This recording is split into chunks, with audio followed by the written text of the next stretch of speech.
गोपाल मेरो है गो।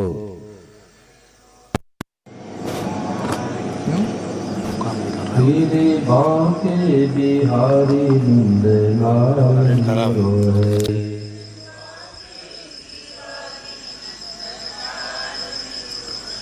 गोविंद मेरो है गोपाल मेरो है गो।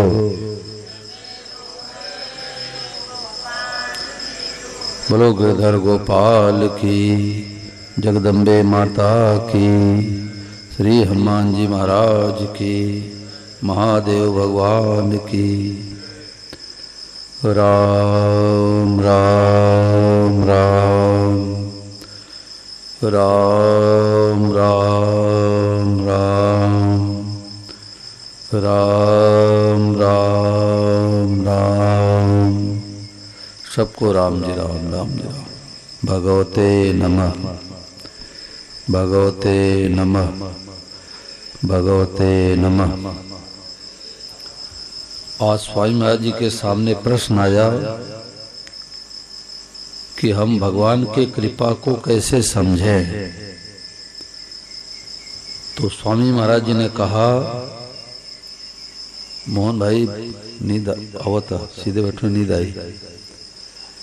सुबह के बेला में अमृत की वर्षा हो रही है। महाराज जी अपने हृदय का भाव हम लोग के सामने रखते हैं। कथा में तो कई विषय लेनी पड़ती है, परंतु पांवजे की जो प्रार्थना है वो खास साधकों के लिए है, जिनका लक्ष्य, जिनका उद्देश्य भगवान की प्राप्ति का है।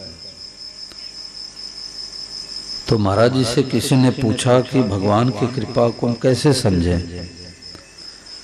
तो स्वामी महाराज ने कहा कि भगवान की कृपा को मान सकते हैं, समझ नहीं सकते, जान नहीं सकते। कैसे?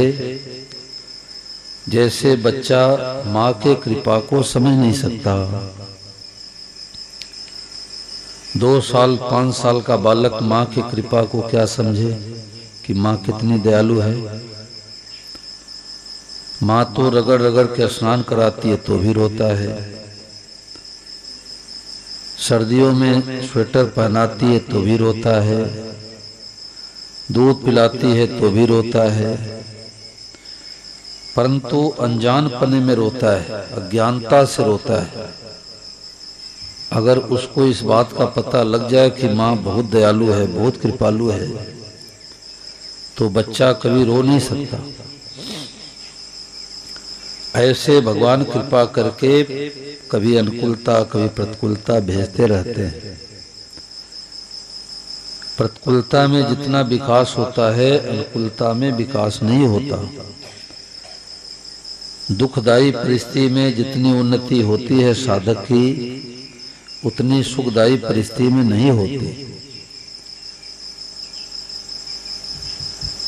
तो सदैव भगवान के कृपा को देखे।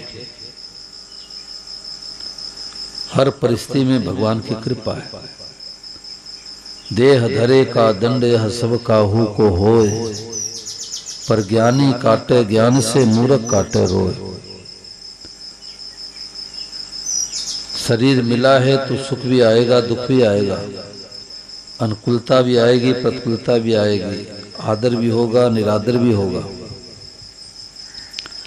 नफा भी होगा, नुकसान भी होगा। परिस्थितियां तो आएगी आएगी।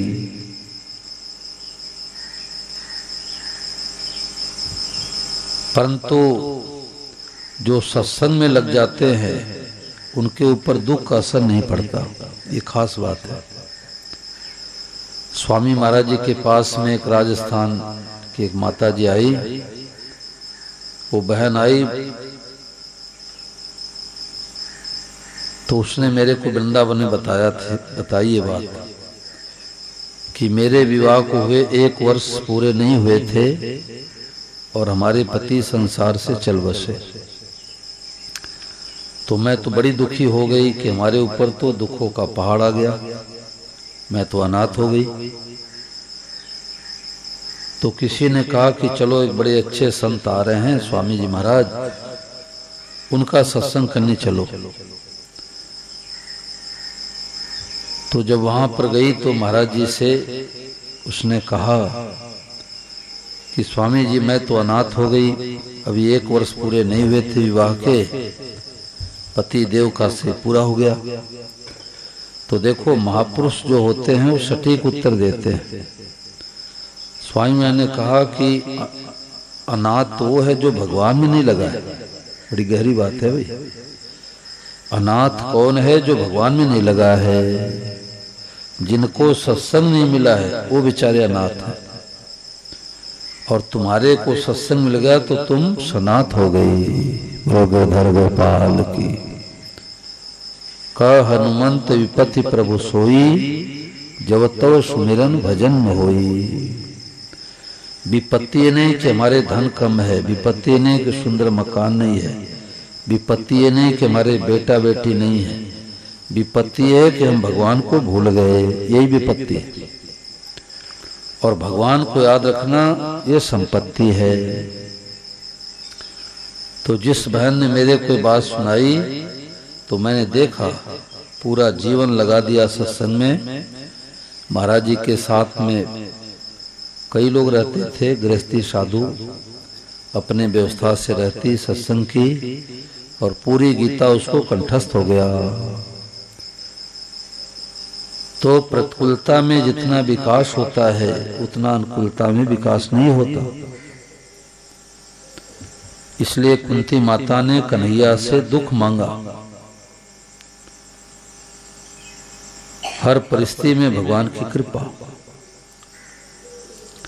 स्वामी महाराज जी के कमरे में श्री राजेंद्र कुमार धवन जी जो पुस्तकों में संकलन करता नाम लिखा हुआ आता है, तो उनका नियम था कि 3 बजे प्रातः काल 3 बजे से लेके 5 बजे तक महाराज जी पुस्तकें लिखवाते थे। तो उनसे मैंने पूछा आप कितने बजे उठते थे? बोले 2:15 2:30 बजे मैं उठ जाता था। देखो कितना कठिन तपस्या। और वो कहते थे कि 3:01 भी पहुंचता था तो महाराज जी घड़ी दिखा देते कि 1 मिनट विलम्ब कैसे हुआ। तो श्री धवन जी ने कहा कि एक बार मैं महाराज जी के कमरे में गया तो महाराज जी आंख बंद करके खूब हंस रहे थे। तो ये चुपचाप खड़े हो गए कि पता नहीं महाराज जी किस भाव में हैं। तो जब स्वामी महाराज जी ने आंखें खोली तो इन्होंने प्रणाम किया। तो महाराज जी बोले कि तू कैसे आया? बोले महाराज जी समय हो गया, 3 बज गए, मैं आ गया। तो स्वामी महाराज ने कहा कि कोई बात पूछ। तो श्री धवन जी ने पहला प्रश्न किया कि महाराज जी आज आप बहुत प्रसन्न हैं, क्या बात है? तो महाराज जी हंस करके बोले कि आज हमारे पेट में बहुत मरोड़ आ रहा है, पीड़ा हो रही है। हमारे पेट में पीड़ा हो रही है तो पीड़ा के रूप में भगवान ही आए हैं। नमो भगवते नमः। अब देखो पीड़ा तो हम लोगों को भी होती है, परंतु हाय मैया हाय बप्पा करते हैं, माँ की याद आती है, पिता की याद आती है। और स्वामी महाराज जी के जीवन में प्रतिकूलता आई, पीड़ा हुई तो खूब प्रसन्न होकर हंस रहे थे।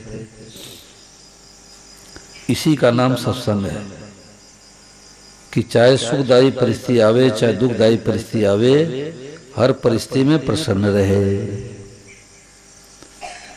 सुख आवे तो भगवान, दुख आवे तो भगवान।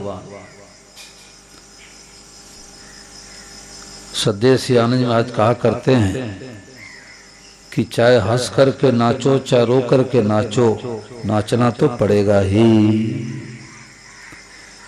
तो नाचो तो हंस करके नाचो, रो के क्यों नाचो भाई? जब तक भगवान को उलाहना देते हैं कि भगवान ने ऐसा नहीं किया वैसा नहीं किया, तब तक कभी सत्संग में हम गहरे नहीं उतरे। जब भगवान की सराहना करने लग जावे कि वाह प्रभु आपकी हमारे ऊपर बहुत भारी कृपा है। देखो जैसे बालक को पता नहीं रहता कि माँ की कितनी कृपा है, ऐसे हम लोगों को पता नहीं भगवान कितनी कृपा है। मानव से मिला, भारतवर्ष से मिला, गीता रामायण से परिचय मिला, और वासुदेव श्रम की बातें इतनी ऊंची मिल गई, खोल के देख लो टेलीविजन, ऐसी बातें आवे बताओ, नहीं मिलेगी। ये तो स्वामी महाराज जी के विश्वविद्यालय में बात मिलेगी कि सब रूपों में भगवान ही बने हैं। क्यों? क्योंकि महाराज जी खोजी थे, खोजी, और 80-90 सालों का अनुभव है। ये तत्काल कल्याण का मार्ग है, तत्काल अभी बैठे बैठे क्यों हो। ये पंडाल के रूप में साक्षात भगवान है, रोग के रूप में साक्षात भगवान है, मित्र के रूप में साक्षात भगवान है, शत्रु के रूप में साक्षात भगवान है। बर्ताव तो अलग अलग करना है, मित्र के साथ मित्रता जैसे व्यवहार, शत्रु से सावधान रहो, परंतु बैर किसी से नहीं रहा, बैर मिट गया। और किसी एक व्यक्ति से बैर रह जाएगा तो इस जन्म में उद्धार कल्याण नहीं होगा। बैर रखने वाले का उद्धार कल्याण नहीं होता। सबका ही चाहो, सब सुखी हो जाए, सब निरोग हो जाए। सर्वे भवन्तु सुखिनः, सर्वे सन्तु निरामया, सर्वे भद्राणि पश्यन्तु मा कश्चित् दुःख भाग् भवेत्। हम लोगों के दिमाग में बात बैठी हुई है कि हमारे पास रुपया है, थोड़ा और हो जाए तो सुखी हो जाएंगे। हमारे बेटा नहीं बेटा हो जाए तुम सुखी हो जाएंगे। हमारे पास पोता नहीं पोता हो जाए सुखी हो जाएंगे। कदो घंटा नहीं हिलावे, कौन माई है? हमारे बेटा नहीं बेटा हो जाए सुखी हो जाएंगे, पोता नहीं पोता हो जाए सुखी हो जाएंगे। यही भ्रम है। धन संपत्ति खेत बाड़ी मकान से सुख नहीं मिलता। सुख मिलता है सच्चा सुख केवल भगवान आपके चरणों में। देखो, एक प्रदेश में कथा हो रही थी, तो एक मुख्यमंत्री की पत्नी आई। मैं कमरे में बैठा था। अब बूढ़ी माई आई तो उसने कहा, महाराज जी मैं एकांत में अपना कुछ बात कहना चाहती हूँ। तो एक दो लोग बैठे थे, हमने कहा बूढ़ी माई है, इसको आने दो, आप लोग बाहर बैठ जाओ। तो उसने कहा कि महाराज जी मेरे खूब तो मकान है। अब मुख्यमंत्री की पत्नी, कोई मकान कमी रही क्या भाई? खूब तो मकान है, खूब तो रुपया है, गाड़ी मोटर है, 2 बेटे हैं, 2 बहुएं हैं, पोता पोती हैं, सब हमारे हैं, परंतु हमारे मन में बहुत दुख है। अब देखो पोल निकल जाती है। तो मैंने कहा मैया तुम्हारे लोग तो सोचते हैं सुंदर मकान बन जाए, एक यहाँ एक बनारस, तो बड़े सुखी हो जाएंगे। तो तुम्हारे कई मकान है, खूब रुपया है, गाड़ी है, मोटर है, बेटे हैं, पोते हैं, अब तुम्हारे को क्या दुख है, क्या चिंता है? तो उस माई ने कहा कि हमारे बेटे बहू हमारे से बातें नहीं करते। नया दुख आ गया ना। भगवान हम सब लोगों के पीछे पड़े हैं।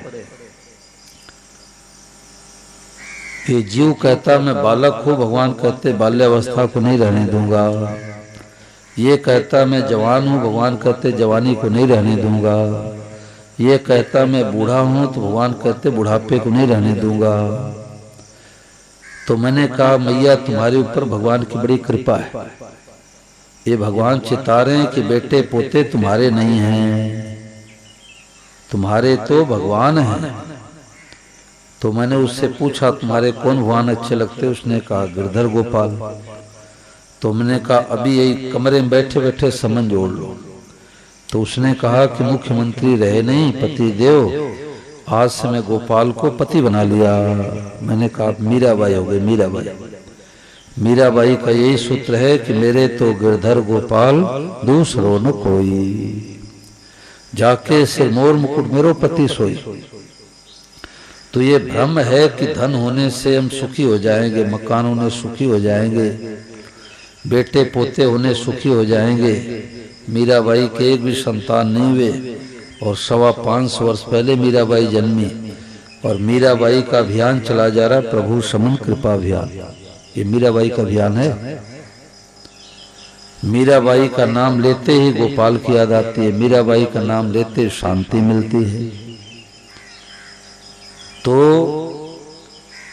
संतों ने कहा जैसे भूख लगी हो पेट में और कोई हलवा बांधे पीठ पर 100 ग्राम 200 ग्राम आधा किलो 1 किलो, अब बताओ भाई भूख मिटेगी? भूख तो तब मिटेगी जब हलवा पेट में जाएगा। ऐसे जीव की मांग क्या है? भगवान मीठे लगे, भगवान प्यारे लगे, भगवान अच्छे लगे, भगवान कथा अच्छी लगे, सत्संग अच्छा लगे। मांग तो है भगवान की और जीव ढूंढता संसार में। संसार की वस्तुएं 3 चीजें मिलने पर मिलती है।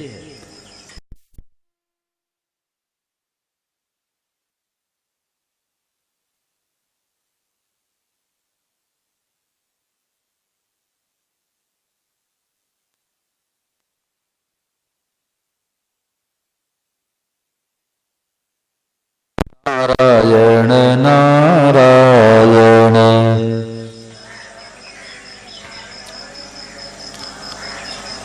जैसे संसार में कोई चाहे कि हमें करोड़पति बनना है तो पहले इच्छा करे हम करोड़पति बने, करोड़पति बने, करोड़पति बने। परंतु क्या इच्छा करने मात्र से कोई करोड़पति बन जाएगा? नहीं बनेगा, लखपति भी नहीं बन पाएगा। तो पहले इच्छा करे, फिर उद्यम करे, खेती करे, नौकरी करे, व्यापार करे, कुछ कुछ करना पड़ेगा। और तीसरे हमारे प्रारब्ध में, भाग्य में, नसीब में, लक में, मुकद्दर में, हाथ की रेखा में, माथे की रेखा में करोड़पति बनना होगा तो बन पाएंगे, नहीं तो लखपति भी नहीं बन पाएंगे। तो संसार की चीज प्राप्ति करने में 3 चीजों की जरूरत है, इच्छा, उद्यम, प्रारब्ध यानी भाग्य। और भगवान की प्राप्ति में केवल एक चीज की जरूरत है, इच्छा। क्या करे, कहाँ जावे, किससे पूछे। एक बहुत अच्छा साधक था तो एक संत की पुस्तकें पढ़ा करता था और यही सोचा करता था ये महात्मा जी कहाँ मिलेंगे, काशी जाऊं कि मथुरा जाऊं कि ऋषिकेश जाऊं। और वो महात्मा वहां से थोड़ी दूर पर कुटिया में, जंगल में कुटिया बना के रहा करते थे। घोड़ा रखा करते थे, घोड़े बैठ के कभी इस गांव में गए, कभी उस गांव में गए।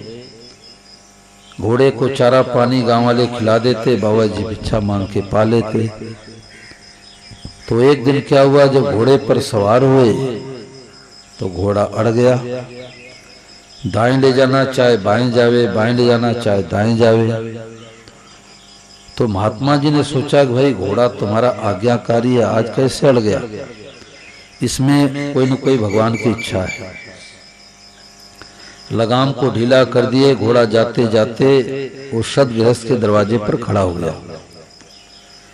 जो साधक चाहता था कि महात्मा जी से कैसे मैं मिलूं, कहाँ जाऊं, वो महात्मा जी का घोड़ा जाकर के दरवाजे पर अड़ गया। तो महात्मा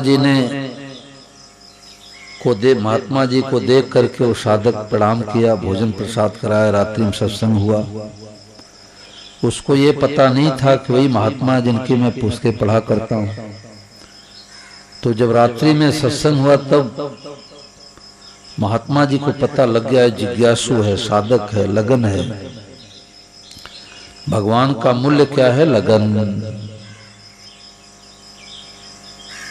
तो जब सुबह महात्मा जी को जाने को हुआ तो महात्मा जी ने पूछा, कहा कि देखो बेटा, तुम्हारा नाम पता ठिकाना लिख लो, तुम्हारे अंदर कोई जिज्ञासा हो, प्रश्न हो तो हमारे को पत्र लिख देना, दोबारा मैं आ जाऊंगा। तो साधक ने कहा कि महाराज अभी आपका आना कैसे हुआ? बोले अब की बार तो मेरा घोड़ा अड़ गया था। तो साधक ने कहा कि दोबारा फिर घोड़ा अड़ जाए तो आप आ जाना। गिरधर गोपाल की। यानी साधक के अंदर, जिज्ञासु के अंदर, भगत के अंदर उत्कट विलासा होती है, लगन होती है, तो संतों का घोड़ा अड़ जाता है। नारद जी महाराज एक गांव से जा रहे थे तो इमली के पेड़ के नीचे बैठ के गांव से बाहर एक भगत 10 सालों से माला फेर रहा था। उसने देखा रे हमारे गांव से नारद जी महाराज जा रहे हैं। दौड़ के गया, चौड़ों में प्रणाम किया। रुको नारद जी महाराज, आप कहाँ जा रहे हो? हमारे गांव में सत्संग कराओ। नारद जी ने कहा, भाई बहुत जरूरी काम से मैं तो बैकुंठ धाम जा रहा हूं, भगवान के पास। भगत ने कहा, भगवान के पास जा रहे? बोले हाँ, कोई काम हो तो बताओ। तो भगत ने कहा कि नारद जी भगवान से ये पूछ लेना कि जो फलाने गांव का भगत है, इमली के पेड़ के नीचे बैठ के 10 सालों से माला फेर रहा है, उसको आप किस तारीख को दर्शन दोगे? नारद जी ने कहा, ठीक है, मैं चौथे दिन वापस आऊंगा तो आपको बताते हुए जाऊंगा। अब चलते चलाते नारद जी महाराज पूछ बैठे भगवान से कि प्रभु, वो जो फलाने गांव का भगत है, इमली के पेड़ के नीचे बैठ के 10 सालों से माला फेर रहा है, तो उसको आप किस तारीख को दर्शन दोगे? तो भगवान ने कहा कि उस भगत से कह दो कि इमली के पेड़ में जितने पत्ते हैं उतने जन्म के बाद दर्शन दूंगा। अब नारद जी महाराज तो सिर खुजलाने लग गए। इमली के छोटे छोटे पत्ते और इतने जन्म के बाद दर्शन देंगे? और भगत सुनेगा तो निराश हो जाएगा, होपलेस हो जाएगा, और जो 2, 4, 10 माला फेरा वो भी खूंटी पर टांग देगा। तो नारद जी ने सोचा कि अब रास्ता बदल करके चलता हूं, न तो मिलेगा, न मैं बताऊंगा, न निराश होगा। अब वो तो देख रहा था कि आज चौथा दिन है, आज तो नारद जी महाराज आएंगे। अब नारद जी महाराज तो रास्ता दूसरा बदल दिए। वो अपने छत से देख रहा था, रे नारद जी तो भूल के दूसरा रास्ता पकड़ लिए। दौड़ के गया, चौड़ों में प्रणाम किया। नारद जी महाराज, रुको रुको, आप कहाँ जा रहे हो? आप तो रास्ता भूल गए, हमारा घर का रास्ता तो इधर से है। बताओ, आपने भगवान से पूछा था? तो नारद जी ने कहा, भाई मैंने पूछा था, परंतु आप और लगन बढ़ाओ। उसने कहा, देखो नारद जी, मैं गांव का रहने वाला हूं, हमें गोलमोल में उत्तर मत दो, हमें तो साफ साफ बताओ कि भगवान ने किस तारीख को दर्शन देने के लिए कहा है। तो नारद जी ने कहा, देखो बता तो दूंगा, आप निराश मत होना। उसने कहा, नारद जी मैं तो आपसे पूछ रहा हूं, निराश क्यों होगा? जो भगवान ने उत्तर दिया वो हमारे को बताओ। तो नारद जी ने कहा कि भगवान ने कहा कि वो भगत जिस इमली के पेड़ के नीचे बैठ के 10 सालों से माला फेर रहा है, तो इमली के पेड़ में जितने पत्ते उतने जन्म के बाद दर्शन दूंगा। और जैसे उसने सुना कि भगवान दर्शन देंगे, वो तो नृत्य करने लग गया, नाचने लग गया। ओहो, भगवान दर्शन देंगे, भगवान दर्शन देंगे। और उसी समय सभा में भगवान प्रकट हो गए। बोलो कन्हैया लाल की। तो नारद जी कहने लगे कि प्रभु, आप हमारी फजीती क्यों कराए? आप हमारे पीछे पीछे आ गए और आपने कहा इमली के पेड़ में जितने पत्ते हैं उतने जन्म के बाद दर्शन दूंगा। आप हमारे पीछे पीछे आ गए, आप क्या भी झूठ कपट चलने लग गया क्या? भगवान ने कहा, नारद जी आप नाराज क्यों होते हो? जिस लगन से, जिस भाव से लगा था तो इतने जन्म तो लग ही जाते, परंतु जैसे इसने सुना कि भगवान दर्शन देंगे, इसके अंदर इतनी लगन लगी कि हमें तत्काल दर्शन देना पड़ा। तो भगवान के तरफ चलने के लिए केवल लगन की आवश्यकता है, इच्छा की आवश्यकता है। भगवान ये नहीं देखते कि साधु है कि ब्राह्मण है, गृहस्थी है, भाई है कि बहन है, इससे कोई मतलब नहीं। राम दड़ी चौड़े पड़ी सब कोई खेलो आए, और दावा नहीं संतदा जीते सो ले जा। दड़ी कहते हैं गेंद को, कि राम नाम रूपी गेंद चौड़े मैदान में पड़ी है, सब कोई खेलो आए। तो यानी भगवान पर सबका अधिकार है। भगवान साधु को मिले, गृहस्थी को नहीं मिले, ऐसा नहीं है। गृहस्थ में भी अच्छे अच्छे महापुरुष हुए। रहीमदास जी गृहस्थी, कबीरदास जी गृहस्थी, श्री जयदयाल जी गोंदका जी गृहस्थी, जिनको स्वामी महाराज ने गुरु तुल्य माना। तो भगवान की तरफ चलने के लगन की आवश्यकता है। साधु गृहस्थी ये तो एक स्वांग मिला, नाटक खेलने के लिए मिला है। न साधु बड़ा न गृहस्थी बड़ा।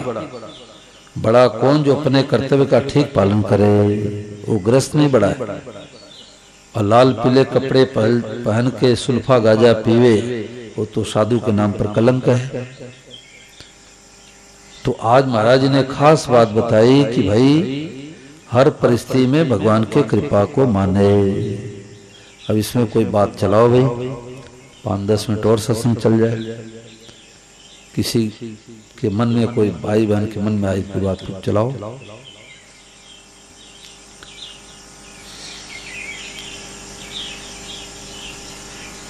भगवान का मूल्य क्या है? लगन। मीराबाई कह रही है, पात जो पीली पड़ी रे लोग कहे पिन रोग, छाने लागन में किया रे पिया मिलन की जोग। बाबुल वैद दिखाइया पकड़ दिखाई मेरी बाह, मूर्ख वैद मरम नहीं जानो करक कलेजे माह। दर्द के मारे बन बन डोलू वैद मिला नहीं कोई, और मीरा के प्रभु पीर मिटे जब वैद सवलिया हो। सजने लग गए नेह बिहारी से।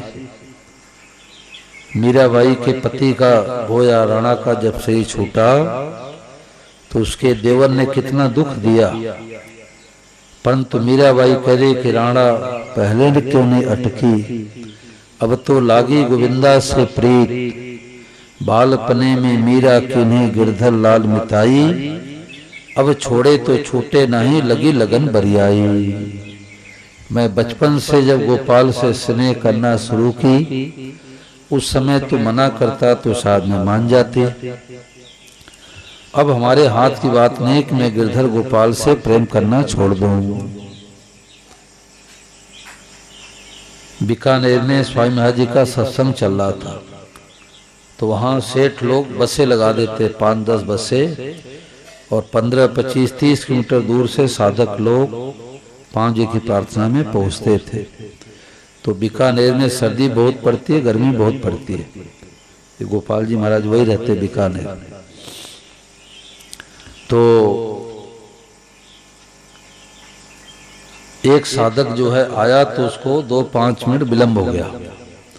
तो महाराज जी का नियम था कि गेट बंद हो जाता था, बाहर वाले बाहर बैठ के सुनते थे, माइक की व्यवस्था रहती थी, अंदर वाले अंदर सुनते थे। तो एक लड़का आने में उसको विलंब हो गया, लड़के को विलंब हो गया। तो जब महाराज जी आए, नित्य अष्टमी के बाद आते थे महाराज जी, तो जब महाराज जी आए तो गया प्रणाम करने के लिए। तो स्वामी महाराज ने उस बालक को डांट लगाई। तो पुराना साधक होकर समय का ध्यान नहीं देता, तो रोने लग गया। वो कहने गया कि महाराज जी धुंध पड़ा हुआ, कोहरा पड़ा हुआ है, और मैं 8 किलोमीटर दूर से साइकिल चला के आया हूं। तो महाराज जी के ऊपर इस बात का बहुत असर पड़ा।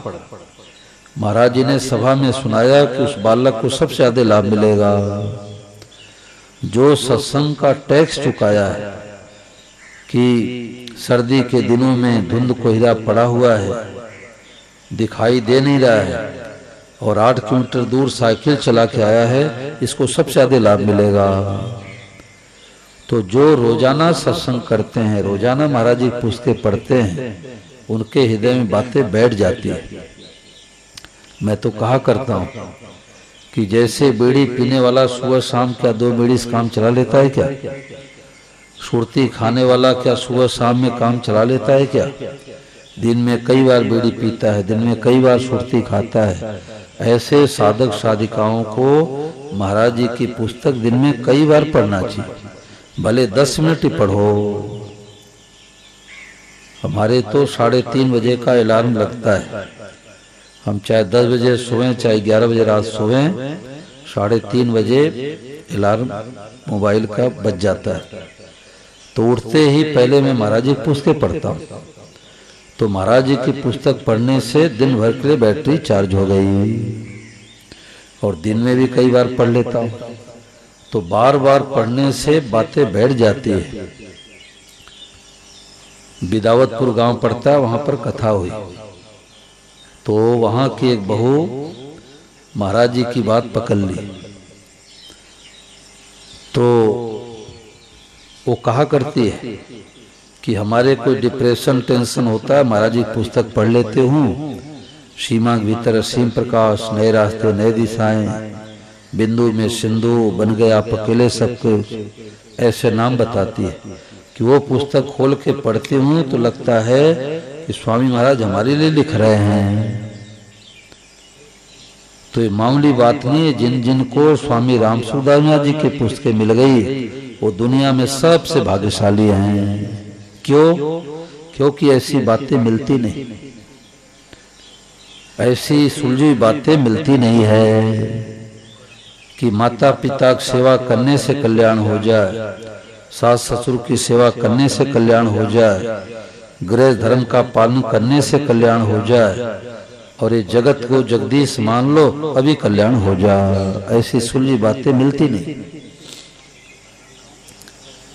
तो खास बात यह है कि नारायण हरि लगन में ए पांचों न सुहात, विषय भोग निद्रा हंसी जगत प्रीत बहुबात।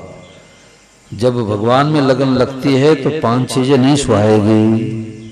विषय भोग उसको खारा लगेगा।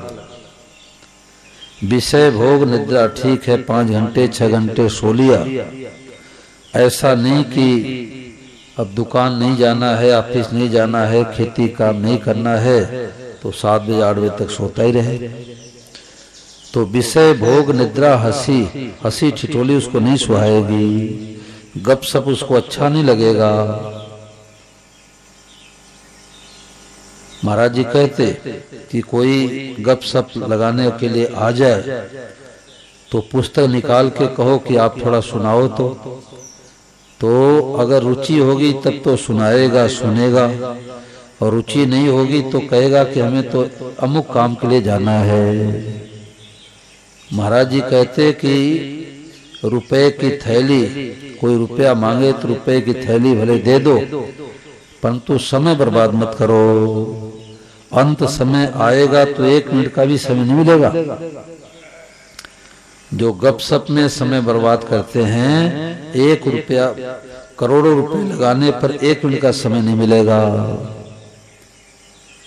साधक को कंजूस होना चाहिए। क्या कंजूस होना चाहिए? कि 1-1 मिनट का समय का सार्थक हो, निरर्थक नहीं जावे। उनकी निंदा, उनकी चुगली, उसमें कुछ नहीं रखा है। कब श्वास पूरा हो जाए कुछ पता नहीं है। यहाँ जितने लोग बैठे हैं सबका अनुभव है कि अपने से बड़े वाले चले गए, सबका अनुभव है, और अपने साथ वाले भी चले गए, और अपने से छोटे चले गए। बड़े तो गए, साथ वाले गए तो गए, छोटे क्यों चले गए भाई? यहाँ का यही नियम है। कोई आज गया, कोई काल गया, कोई जावन हार तैयार खड़ा, नहीं कायम यहाँ मुकाम रहा, चिरकाल से ही रिवाज रही। यहाँ की तो ये रीति रिवाज है। तो ये गिनती के श्वास मिले हैं। पंकज जी बातें मत करो, एक तो विलम्ब करके आए हो, थोड़े गहराई से साधक बनो। जो जिनकी सत्संग में रुचि नहीं है उन्नति नहीं कर सकते। सत्संग कथा मनोरंजन नहीं है। करोड़ों अरबों रुपए लगाने पर ऐसी बातें नहीं मिलेगी, नहीं मिलेगी, नहीं मिलेगी। क्या मिलेगी? हमारा चेला बन जाओ, चेली बन जाओ। आज कन्हैया जन्म में तो रुपया लाओ, आज रुक्मणी का आया तो साड़ी लाओ, नाचो गाओ, यही कथा है। ऐसी स्वामी महाराज जी की मारी बातें दुनिया में नहीं मिलेगी। हमारे कुछ लगभग 36 साल हो गए, 88 महाराज जी पुस्तकें मिली, और जो भारतवर्ष के बड़े बड़े संत महात्मा कहलाते हैं, मैं उनके पास प्राय गया, सुना, 1 बार सुना, 10 बार सुना, 20 बार सुना, परंतु स्वामी महाराज जी बात की जैसी बातें दुनिया में कहीं नहीं मिली। तो ये भगवान की कोई कृपा है, जगदम्बे माता कृपा से बातें मिल रही है। सत्संग मिलना अपने हाथ की बात नहीं है। हरियाणा में एक जगह कथा फाइनल हुआ, तो वहाँ पर विजयानंद जी का हो चुका था। तो मैं गाड़ी में भर करके कन्हैया ले गया कि एक बार सत्संग हुआ है, हमारे साथी गए हैं तो लोगों से संबंध जुड़वाएंगे। तो सरपंच जी के कार में बैठ के जा रहा था, एक गाड़ी अपनी भी थी। तो सरपंच जी ने कहा कि महाराज जी जो कल से कथा है परसों से हो जाए क्या हो जाए? हमने कोई बात नहीं, परसों से हो जाए, कारण क्या है? बोले एक बाल्मीकि परिवार का लड़का था, उसका बाइक से एक्सीडेंट हो गया। तो मैंने कहा कोई बात नहीं, परसों से हो जाएगी। तो जब वहां पहुंचे तो टेंट पूरा लगा हुआ, माइक की व्यवस्था लगी हुई।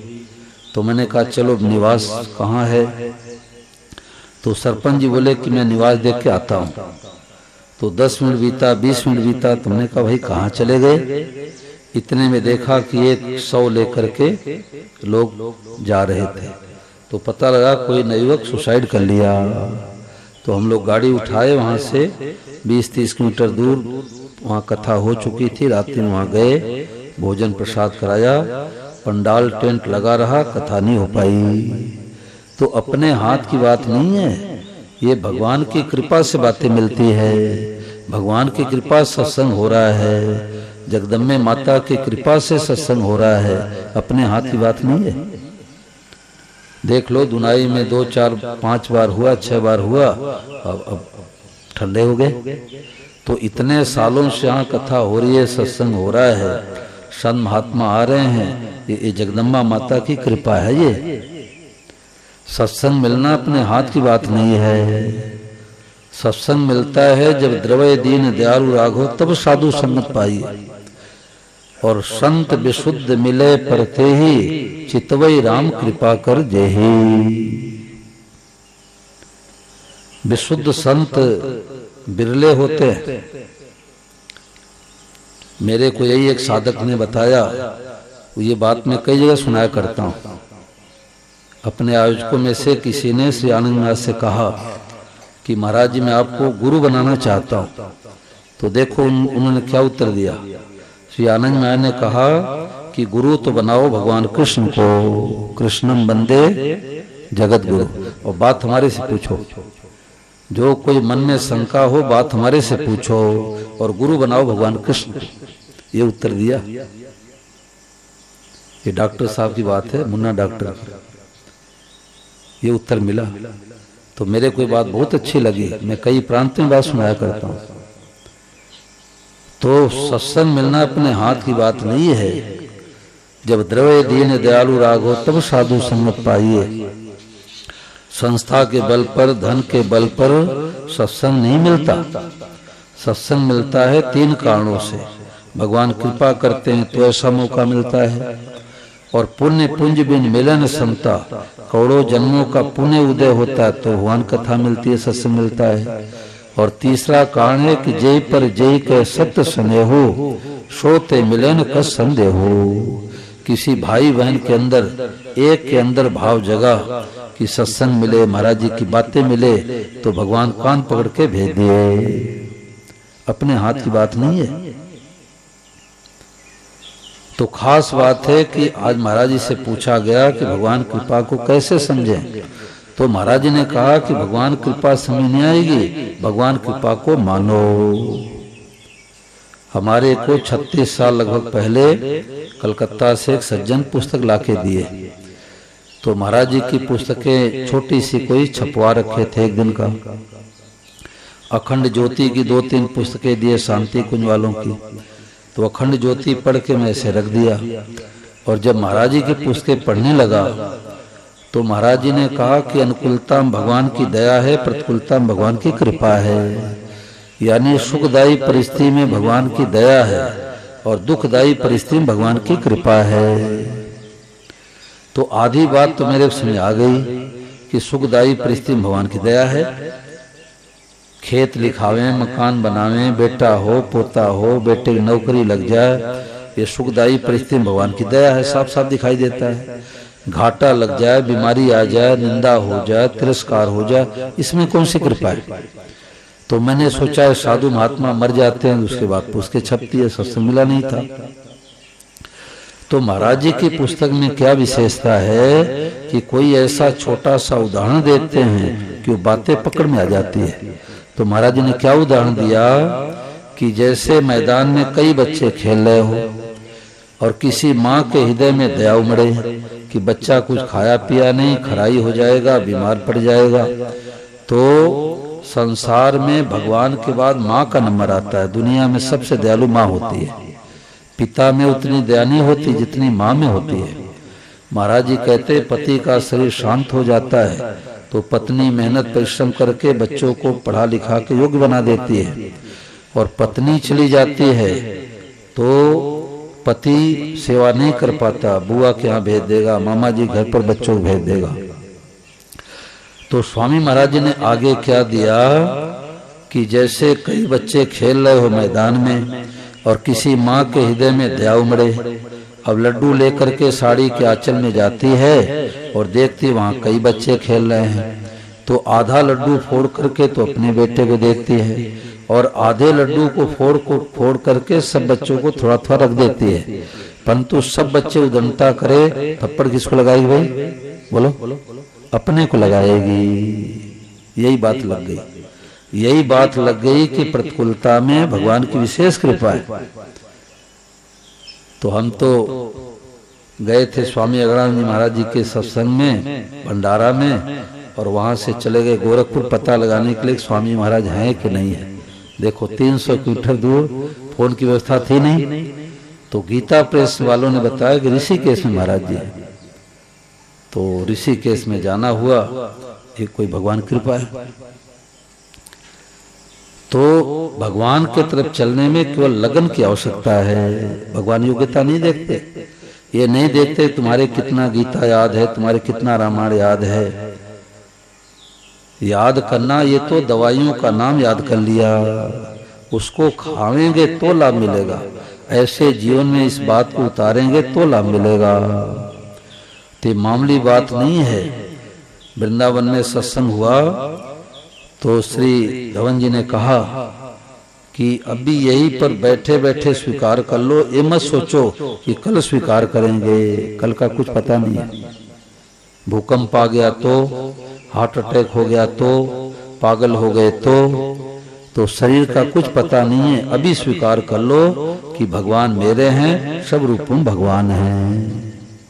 हरियाणा में एक घर में सत्संग कराने गया तो 7 दिन कथा हो चुकी थी, शाम को सत्संग कराने गया तो एक बहन से मैंने पूछा तुम्हारे क्या अच्छी बात लगी? उसने ऐसी 2 विलक्षण बात बताई। उसने कहा कि भगवान मेरे हैं और सब रूपों भगवान हैं। इतना ही सत्संग, पूरा सत्संग हो गया। भगवान मेरे हैं और सब रूपों भगवान हैं, कुछ भी बाकी नहीं रहा, कुछ भी बाकी नहीं रहा।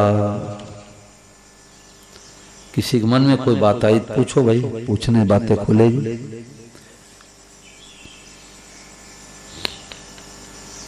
बताओ बबलू जी, कल आपने बहुत सुंदर प्रश्न किया था।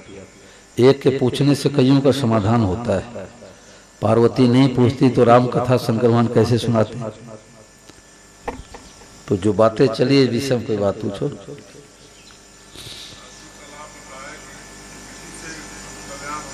सुकृति इस कल्याण हो जाएगा।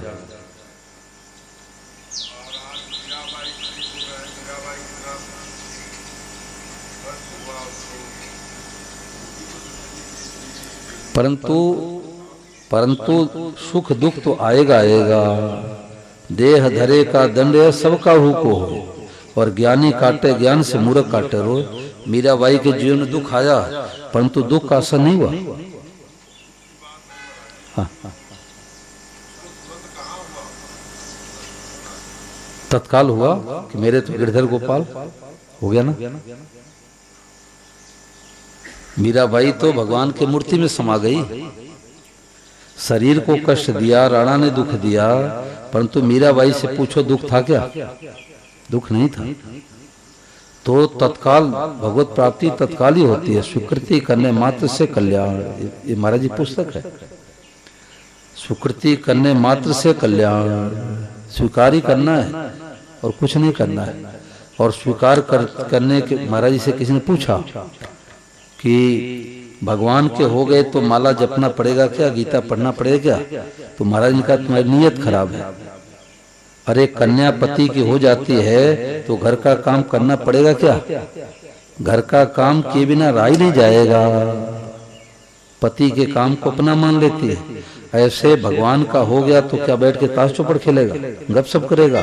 समय का सदुपयोग करेगा, माला फेरेगा, गीता पढ़ेगा, रामायण पढ़ेगा, पुस्तकें पढ़ेगा, सब कुछ करेगा, समय का सदुपयोग करेगा। तो स्वीकृति मात्र से कल्याण, यही तो स्वामी जी खोज है कि एक बार स्वीकार कर लो कि हे प्रभु हम जैसे हैं आपके हैं। ये देखो ये जो पत्रक बना है तो इसमें श्री धवन जी से प्रश्न पूछा गया एकदम अंतिम 74 नंबर पॉइंट पर कि राग द्वेष के रहते हुए वासुदेव शरण को मान सकते हैं क्या? ये प्रश्न आया कि हमारे अंदर तो राग द्वेष है, कामना है, मोह है, लोभ है, तो हम भगवान सब रूपों में भगवान को मान सकते हैं क्या? तो उन्होंने कहा कि हाँ, राग द्वेष के रहते हुए सब रूपों में भगवान को मान सकते हैं। कन्या पति को अपना मान लेती है तो क्या उसका अंतःकरण शुद्ध होता है क्या? बताओ, विवाह के समय क्या कन्या के अंदर राग द्वेष नहीं रहता? वर के अंदर राग द्वेष नहीं रहता? परंतु स्वीकार कर लिए कि नहीं किए तो उसका अंतःकरण शुद्ध होता है क्या? मानना हर एक के बस की बात है। इसलिए स्वामी महाराज ने मानने पर जोर दिया कि मान लोगे तो अंतःकरण शुद्ध हो जाएगा, और अंतःकरण शुद्ध होकर के और फिर भगवान की प्राप्ति करेंगे, वो लंबा रास्ता है, वो लंबा रास्ता है। इतने वर्ष तो बीत गए, तो ये तत्काल का मार्ग है। हे नाथ हम जैसे हैं आपके हैं। अरे बड़ा बेटा होता है, विचार करता है कि माँ के पास चल रहे हैं तो कपड़े पहन के चलो, और छोटा सा बच्चा होता है विचार करता है क्या? वो तो मैले कुचैले सना हुआ जाके माँ के गोदी में बैठ जाता है। तो ऐसे ही हम प्रभु हम पापी हैं तो आपके हैं, धर्मात्मा हैं तो आपके हैं, गृहस्थी हैं तो आपके हैं, साधु हैं तो आपके हैं, हम तो आपके हैं। अब भगवान को गर्ज होगी तो धुलाई सफाई सब करेंगे, ये बात।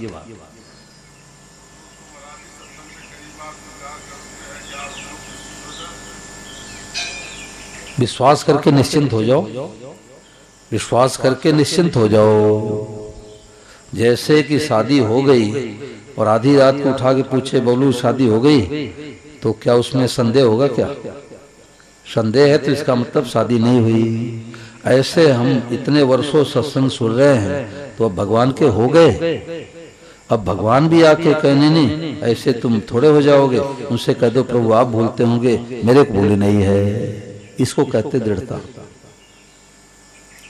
बरऊ समुनत रहब कुआरी और तजऊ न नारद कर उपदेशु, आप कहें सतबार महेशु। ये दृढ़ता है, महाराज ने उदाहरण दिया, ये दृढ़ता होनी चाहिए। पूरा काम हो गया, पूरा काम हो गया। अब भगवान के हो गए तो घर किसका है? भगवान का है। काम धंधा किसका है? भगवान का है। भोजन प्रसाद पाते भगवान का प्रसाद पाते हैं, और भगवान के दिव्य प्रसाद से भगवान की जन्म सेवा करते हैं। न घर छोड़ना, न मकान छोड़ना, न दुकान छोड़ना, न बाल बच्चों को छोड़ना, भीतर का भाव बदलते ही कल्याण हो गया। ये बात है। कल करेंगे, कल स्वीकार करेंगे, यही धोखा है, यही धोखा है। हरियाणा में 2-3 आदमी ताश चौपड़ खेल रहे थे और खेलते खेलते कैसे लुढ़क गया दीवार पर। दूसरे ने कहा चल चल पत्ते चला, चला क्या? तो चला गया।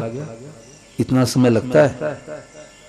तो इसलिए सत्संग अभी के लिए होता है, कल पर मत छोड़ो। ठीक है ना? बोलो गिरधर गोपाल की, सीताराम जी महाराज की, जगदम्बे माता की, गणपति भगवान की, शंकर भगवान की, आज के आनंद की।